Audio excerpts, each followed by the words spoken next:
Face à la situation sociopolitique en Côte d'Ivoire, les rois et chefs de la région de l'Ifou se sont réunis ce dimanche 9 août 2020 au chef-lieu des régions, au domicile du roi de Daokro, Nanan Kongolagu III. Réunion à l'issue de laquelle une déclaration a été faite. Nanan André Komwe II, chef du village de Anmambo, porte-parole.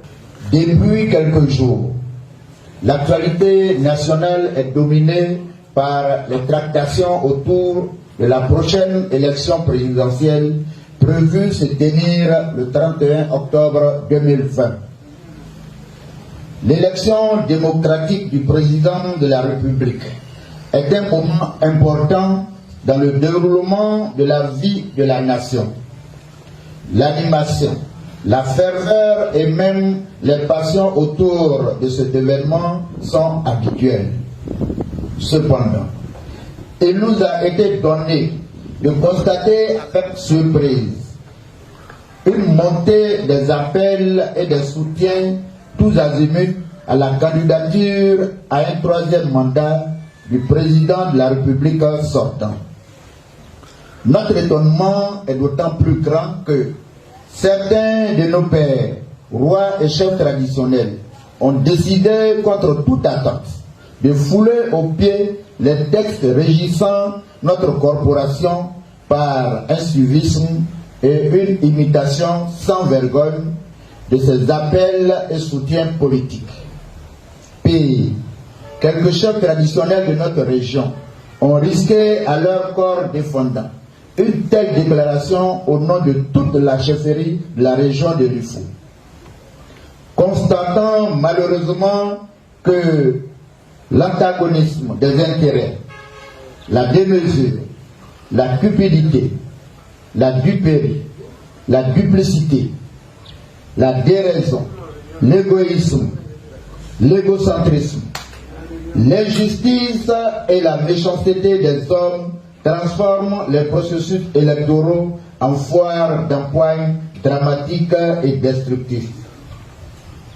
Considérant que les rois et chefs traditionnels concernés pourraient être tenus responsables de tout enlisement de la situation sociopolitique et des conséquences fâcheuses en découlant, considérant la loi numéro 2014-428 du 14 juillet 2014 portant statut des rois et chefs traditionnels, qui stipule en son article 6 que les rois et chefs traditionnels sont soumis aux obligations de neutralité, d'impartialité et de réserve, et qu'ils doivent s'abstenir d'afficher leur appartenance politique.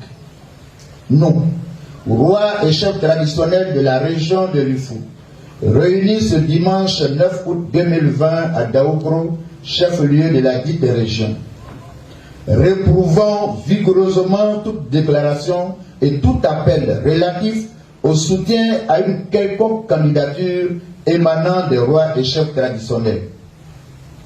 Condamnons avec énergie les menaces insidieuses en tout genre, orchestrées ici et là, en vue de contraindre les rois et chefs traditionnels à soutenir publiquement une quelconque candidature politique au mépris des textes de loi de la République de Côte d'Ivoire. Lançons un appel pressant à nos collègues rois et chefs traditionnels concernés à se ressaisir et à observer scrupuleusement les notions de neutralité, d'impartialité et de réserve prônées par les textes régissant notre corporation en vue de la préservation de notre autorité et de notre dignité.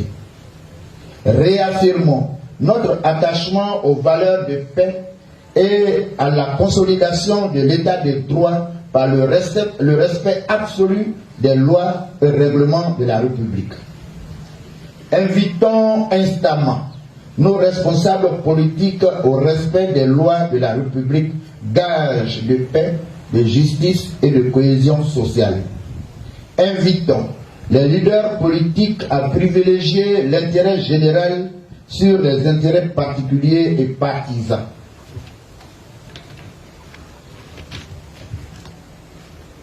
Convaincus que le dialogue, la concertation, la solidarité, la tolérance, le respect des différences, la justice, l'équité et la crainte de Dieu constituent une source de salut à un noyau de cohésion sociale autour des valeurs républicaines. Appelons la classe politique ivoirienne à renouer en toute humilité un dialogue politique sincère sur les grandes questions d'intérêt public et à transcender leur inclination partisane pour le grand bonheur du peuple ivoirien épris de paix et de tranquillité. Fait à Daoukro le 9 août 2020, les rois et chefs traditionnels de la région de Rufou.